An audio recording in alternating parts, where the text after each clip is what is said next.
ଆପଣ ଦେଖିବେ ପ୍ରତ୍ୟେକ ପର୍ବତର ଗୋଟେ ନିର୍ଦ୍ଦିଷ୍ଟ ଉଚ୍ଚତା ଥାଏ। ବିଜେପି କାହିଁକି ଭାବୁଛି ଯେ ତାର ଦିନେ ଡାଉନଫଲ୍ ଆସିବନି ବୋଲି? ବିଜେପି କାହିଁକି ସେଇ ଗୋଟେ ସ୍ୱପ୍ନ ରାଜ୍ୟରେ ଅଛି? ମୁଁ ପଚାରିବାକୁ ଚାହୁଁଛି ଭାରତୀୟ ଜନତା ପାର୍ଟିକୁ ଏବଂ କେନ୍ଦ୍ର ସରକାରଙ୍କୁ, ସେମାନେ କ'ଣ ନିଜେ ଗୋଟେ ଜାତୀୟ ଦଳ ହିସାବରେ ଇଲେକ୍ସନ୍ ଲଢ଼ୁଛନ୍ତି? ତାଙ୍କ ପାଖରେ ସମସ୍ତ କେନ୍ଦ୍ରୀୟ ସଂସ୍ଥାମାନେ ସହଯୋଗୀ ଭାବରେ କାମ କରୁଛନ୍ତି।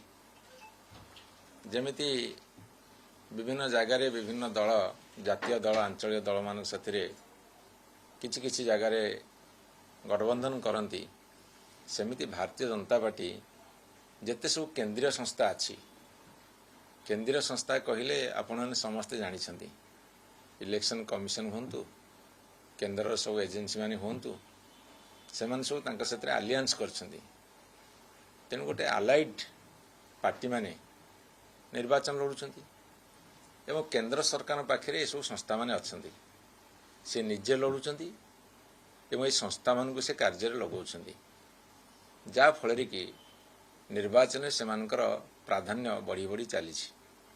ଏବଂ ଭାରତୀୟ ଜନତା ପାର୍ଟି ପାଖରେ ହଜାର ହଜାର କୋଟି ଟଙ୍କା, ହୁଏତ ଲକ୍ଷ ଲକ୍ଷ କୋଟି ଟଙ୍କା ଥାଇପାରେ, କିନ୍ତୁ ହଜାର ହଜାର କୋଟି ଟଙ୍କା ଅଛି ବୋଲି ସେ ତାଙ୍କର ବ୍ୟାଙ୍କ ଆକାଉଣ୍ଟରେ ଦେଖାଉଛନ୍ତି। ସେଟା କାହିଁ କେତେ ଗୁଣ ଅଧିକା ହେଇପାରେ। ତେଣୁ ଗୋଟେ ପଟେ ଅର୍ଥବଳର ପ୍ରାବଲ୍ୟ, କେନ୍ଦ୍ରୀୟ ସଂସ୍ଥାମାନଙ୍କର ଦୁରୁପଯୋଗ ଏବଂ ସେମାନଙ୍କର କ୍ଷମତା ପ୍ରତି ଯେଉଁ ଲୋଭ ଆଉ କ୍ଷମତା ଲିପ୍ସା ଏବଂ ଯେନେ ତେନେ ଉପାୟରେ ନିର୍ବାଚନ ଜିତିବାର ଯେଉଁ ଆକାଂକ୍ଷା, ଏସବୁକୁ ନେଇ ଲଢ଼େଇ କଲାବେଳେ ସେମାନେ ଜିତି ଯାଉଛନ୍ତି। କିନ୍ତୁ ମୁଁ ଆପଣଙ୍କୁ କହି ରଖେ, ଏହାର ଅନ୍ତ ହେବ। କାଲି ରେଜଲ୍ଟ ଆସିଛି, ଯେଉଁ ରେଜଲ୍ଟ ଯୋଗୁଁ ସେମାନେ ଖୁସି ହେଉଛନ୍ତି।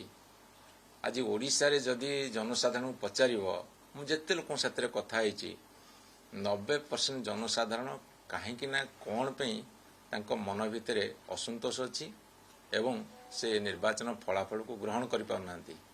ହୁଏତ ଭାରତବର୍ଷର ସଂଖ୍ୟାଧିକ ଜନଗଣଙ୍କ ଭିତରେ ସେହି ପ୍ରତିକ୍ରିୟା ଅଛି। ନିର୍ବାଚନ ଯେନେ ତେନେ ଉପାୟରେ ଜିତିଗଲେ ଯେ ସମସ୍ତଙ୍କର